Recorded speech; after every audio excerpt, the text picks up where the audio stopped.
Imagine this. For a brief moment, everything feels exactly how it's supposed to. Your thoughts feel sharper, not rushed, just clear. Your confidence feels effortless, not forced, not loud. Conversation flows without friction, without hesitation. For about 20 minutes, cocaine convinces you that you've finally become the person you were always meant to be. Not a different person, a corrected one. And that is precisely why it's dangerous. Because the moment you believe this version of you is real, your brain has already begun taking something away. Cocaine doesn't ruin your life instantly. It doesn't knock you unconscious. It doesn't slow your body down. It doesn't make you disappear. It does something far more subtle. It convinces you that nothing is wrong, that everything is working exactly as intended. Today, we're not talking about morality. We're not talking about legality. We're not talking about judgment.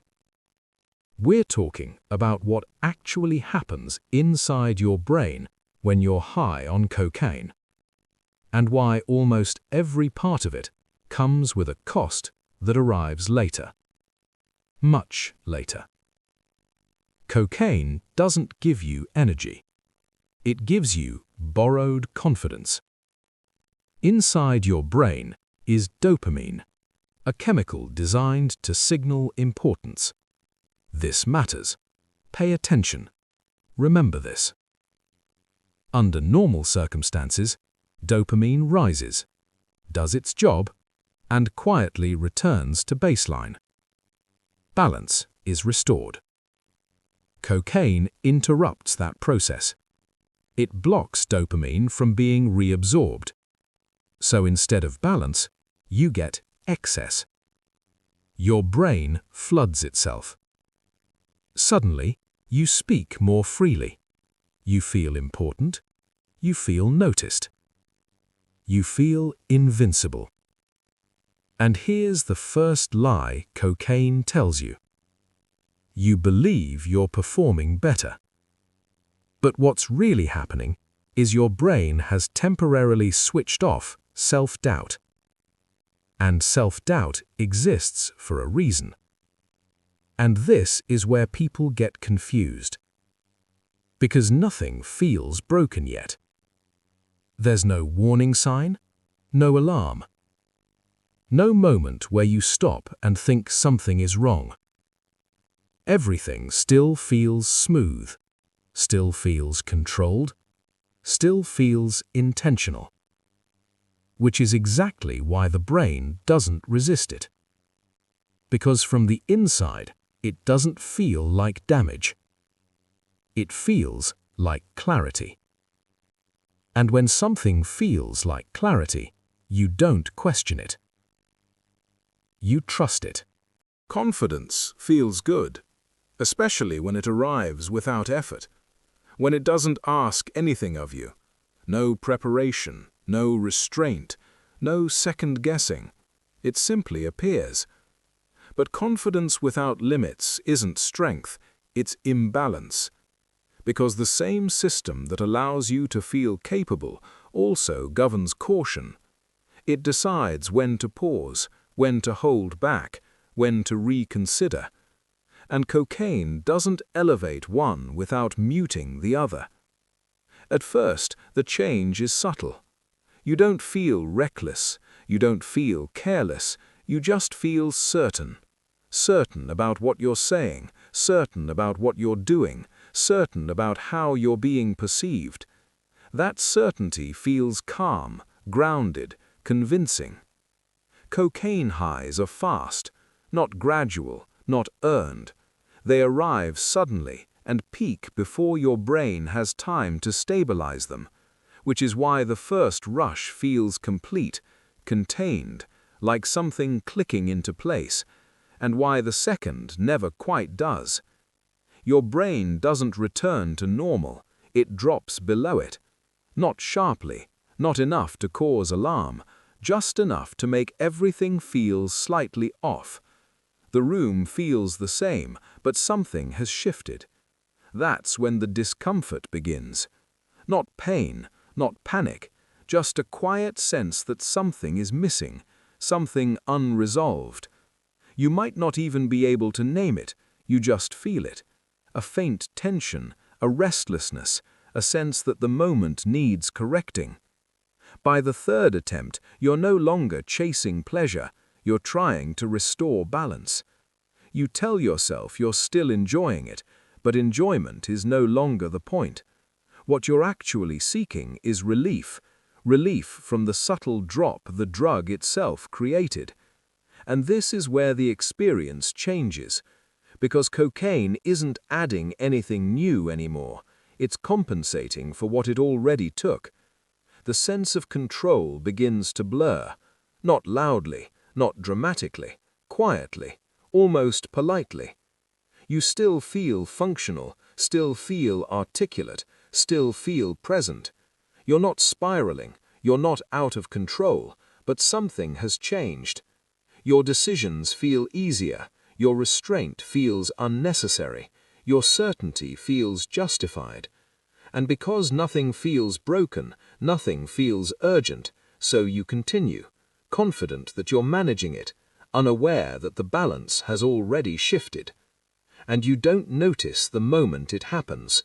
As certainty settles in, something else begins to fade. Not confidence, awareness. The small signals you normally register without effort start to slip past unnoticed. Tone, timing, reaction. You don't feel disconnected, you feel focused. But focus without perspective isn't clarity, it's narrowing. Cocaine doesn't just amplify confidence, it compresses attention. Your mind locks on to what feels relevant and ignores everything else.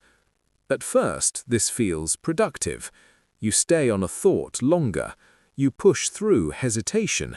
You don't second-guess yourself. But what you're losing isn't doubt, it's calibration. The ability to adjust based on what's happening around you. Social awareness begins to thin, not disappear, just weaken. You interrupt without noticing, you speak past reactions, you miss the moment when a conversation has already moved on. From your point of view, everything still feels aligned, but alignment requires feedback, and cocaine dulls your sensitivity to it. As dopamine starts to fall, stress hormones begin to rise. The balance shifts again. This time internally. Your brain transitions from reward processing to threat detection, a system designed for danger, not nuance. Sounds carry more weight, silence feels heavier, neutral expressions seem ambiguous, not hostile, just unclear. Your brain fills in the gaps. You start scanning the environment without meaning to, checking faces, reading posture, replaying interactions, looking for confirmation that everything is still under control. This isn't panic, it's vigilance, and vigilance feels rational when your nervous system is activated. You tell yourself you're just being observant, just attentive. But attention driven by stress doesn't seek understanding, it seeks reassurance. And the more reassurance you look for, the less settled you feel. Still, you remain convinced that you're thinking clearly, that your judgment is intact, that you're in control of the situation. That belief feels solid, convincing, unquestionable. And that's the problem. Because the moment awareness narrows and certainty hardens, adjustment becomes impossible. Not because you're incapable, but because your brain no longer thinks it's necessary. As the mind stays alert, the body begins to react. Not dramatically, quietly. Cocaine doesn't announce what it's doing to you physically. It simply asks your body to work harder without telling it why. Blood vessels begin to tighten. Circulation becomes less efficient. Your heart compensates by beating faster, stronger. Blood pressure rises. Not enough to feel dangerous, just enough to feel energized, alert, ready. Your body enters a state it was never designed to maintain for long. And because the sensation feels controlled, it doesn't register as strain. It registers as intensity, focus, presence. But intensity isn't free. The heart is being asked to push blood through narrower pathways. The nervous system is being held in a heightened state. Stress hormones stay elevated. Recovery is postponed. This isn't about long-term use. Even occasional exposure can disrupt rhythm, strain vessels, and overload the system. Especially when cocaine is mixed with alcohol, a combination that forces the heart to work harder while dulling warning signals. The body doesn't negotiate, it responds to chemistry, and chemistry doesn't care how confident you feel. At some point, the stimulation peaks. The system can't hold it. Dopamine begins to fall. Stress hormones remain. The balance shifts again. Energy fades. Tension stays. Your body feels restless but depleted, active but exhausted. This is the transition, the moment when stimulation ends but recovery hasn't begun. And it doesn't feel dramatic. It feels uncomfortable, unsettled, like something hasn't finished. And it hasn't. Eventually, the stimulation ends. Not all at once, not cleanly. It fades unevenly. Energy drops, but tension doesn't. Your body wants rest, but your nervous system hasn't received the message. You feel tired, yet unable to settle. Still. This is where the silence arrives. Not a peaceful silence, an empty one. Food doesn't appeal. Music feels distant. Conversation requires effort. Time slows down. Motivation slips out of reach. You're not sad, you're depleted. This is chemical debt. Your brain borrowed pleasure from the future, and now it expects repayment, with interest. Dopamine levels fall below baseline. Stress hormones remain elevated. The balance that once felt effortless now feels heavy. Ordinary moments lose color. Ordinary emotions feel muted, and the contrast is sharp. Not because life has changed, but because your brain has temporarily lost its reference point. This is where many people misinterpret what's happening. They assume cocaine is addictive because it feels good.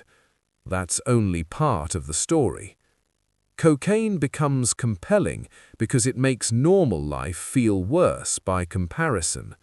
Not painful, just dull, flat, unrewarding. The cycle becomes predictable. You feel elevated, you crash, discomfort sets in, and a thought appears. Just a little more.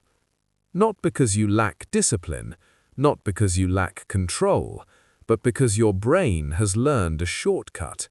It remembers that this substance temporarily fixes the discomfort it created, and so it suggests it again, quietly, reasonably, as a solution.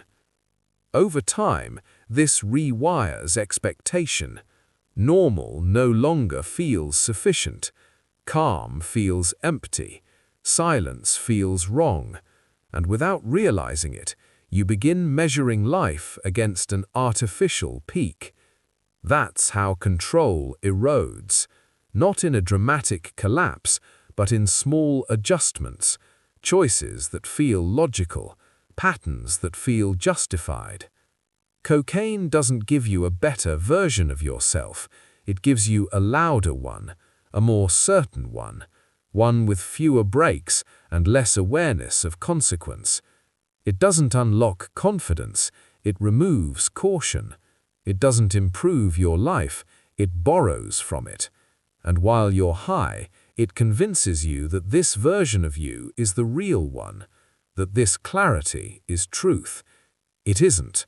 What you felt wasn't insight, it was chemistry, temporary, expensive, and always paid back later. Cocaine doesn't ruin your night, it alters the days that follow, your mood, your motivation, your emotional balance. It feels good quickly and takes far longer to repay than most people expect. That's why it sucks.